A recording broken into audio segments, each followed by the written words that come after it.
Logos quiz 2024 ന്യായാധിപന്മാർ അധ്യായം 3 part 5. ചോദ്യം 41. യഹൂദ് രാജാവായ എഗ്ലോൻ്റെ അടുക്കൽ വന്ന് എന്താണ് പറഞ്ഞത്? ഉത്തരം: അല്ലയോ രാജാവേ, എനിക്ക് അങ്ങയെ ഒരു രഹസ്യ സന്ദേശം അറിയിക്കാനുണ്ട് എന്ന്. ചോദ്യം 2. എഗ്ലോൻ രാജാവ് ആരോടാണ് പുറത്തു പോകാൻ ആജ്ഞാപിച്ചത്? ഉത്തരം: പരിചാരകരോട്. ചോദ്യം 43.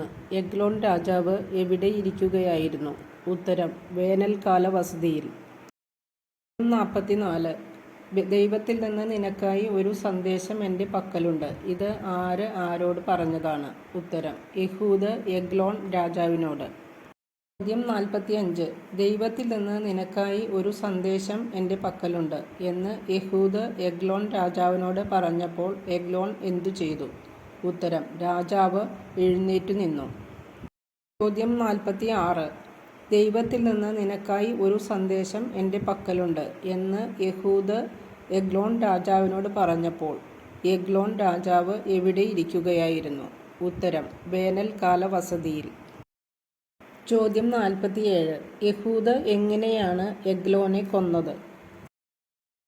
ഉത്തരം: യഹൂദ് ഇടതു കൈകൊണ്ട് വലത്തെ തുടയിൽ കെട്ടിവച്ചിരുന്ന വാൾ ഊരിയെടുത്ത് എഗ്ലോൻ്റെ വയറ്റിൽ കുത്തിയിറക്കി.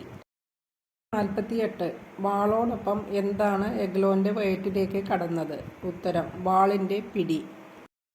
ചോദ്യം 49. എഗ്ലോൻ്റെ വയറ്റിൽ കുത്തിയിറക്കിയ വാൾ ഊരിയെടുക്കാതിരുന്നതുകൊണ്ട് എന്തു സംഭവിച്ചു? ഉത്തരം: കൊഴുപ്പ് വന്ന് മൂടി. ചോദ്യം 50. യഹൂദ് ഡാഷ് അവനെ അകത്തിട്ട് പൂട്ടി. ന്യായാധിപന്മാർ 3:23 വചനമനുസരിച്ച് പൂരിപ്പിക്കുക. ഉത്തരം: പൂമുഖത്തിറങ്ങി.